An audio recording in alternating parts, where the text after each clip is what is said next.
happen. Carl, Bob mentioned the infamous Saturday Night Massacre when Archibald Cox, the special counsel, was fired in 1973. Do you trust that the administration is not going to do this? They assure that the president won't go that far, that he won't fire Bob Mueller. Do you believe it? There's no reason to believe almost anything Donald Trump says, because what we know is that the President of the United States and his presidency is characterized above all else by the lying of the President of the United States. That doesn't mean that lying by the President is a crime. It does mean that we see him covering up events, but not necessarily criminally covering up events.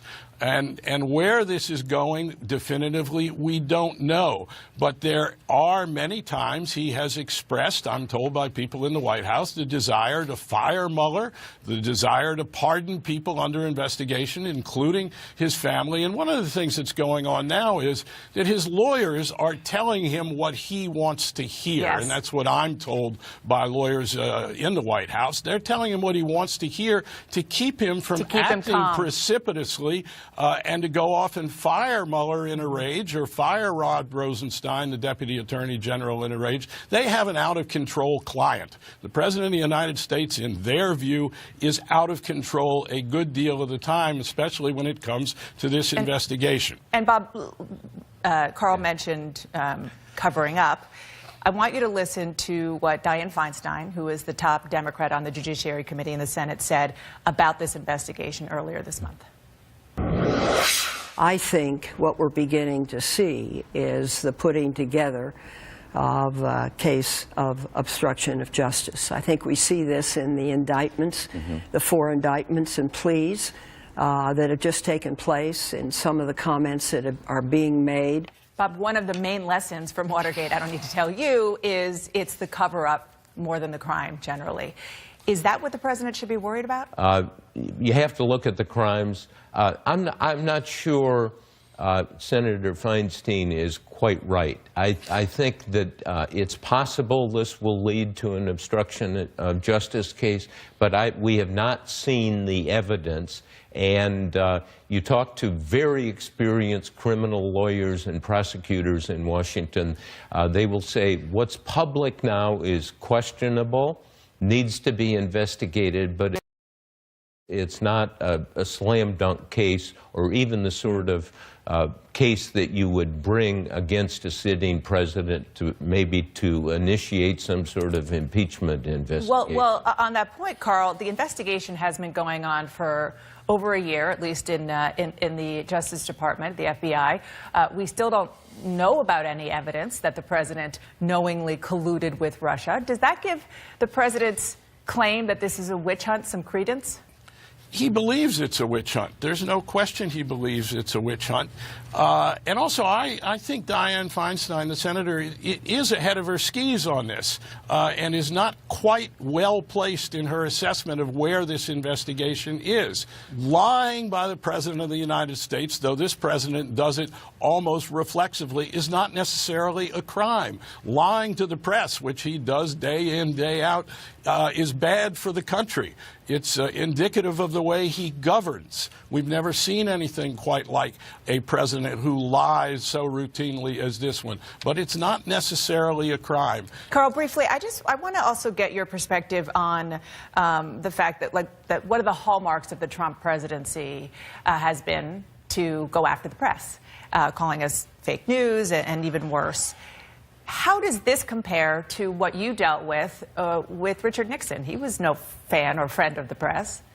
Nixon in Watergate tried to make the conduct of the press the issue instead of the conduct of the president and the men around him. Donald Trump has gone even farther. He's tried to undermine the credibility of the press as a national institution to the detriment of the country by these broad attacks on the press, which really, the press is in the United States, as our leaders have recognized going back to the days of the early republic, the last bastion of truth that makes democracy function. Yes, we make mistakes, and we need to admit our mistakes. We oughtn't to be too provocative, which we sometimes are, with a president who's putting a lot of bait out there, and sometimes we take the bait and get a little petty. I'd like to see a lot less of criticizing on our air the president for playing golf. Let him play all the golf that he wants. I don't think that's our job. We've got a deadly, serious inquiry in front of us, and the reporting, by and large, by the mainstream press, by the New York Times, the Washington Post, CNN, the Wall Street Journal, has been some of the greatest reporting of the presidency Amen. that we have seen in the last 50, 60 years. Amen, Carl. That's so right. But if just real quickly, the tone is a big Yes, issue here. I agree. In lots of reporting, particularly on television commentary, there's a kind of self-righteousness and smugness and people kind of ridiculing the president. When we reported on Nixon, it was obviously a very different era. But we did not adopt a tone of ridicule. The tone was, what are the facts? I have to, before we go, I have Yes. to ask about something that you informed me about, a Woodward and Bernstein bond that continues. Tell me about the Internet Sabbath. Yes. Carl and We're I taking a break right now from it for a few minutes here. But what we've done, Carl and I, are really friends and meet and talk and have dinner and get together with our wives. And we talked about the tyranny of the Internet. I'm writing a book on Trump. Carl is writing a book on his time at the Washington Star before he came to the Post. And we talked about this tyranny. So Carl will call me, say 10, 11 o'clock in the morning, saying, we're going dark on the Internet for 4 hours, total Sabbath.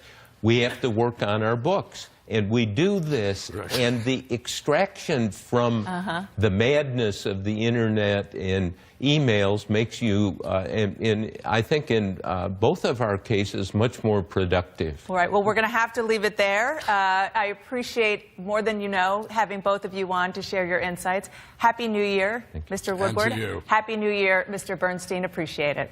Good to be with you. And President Trump has made an art of touting his own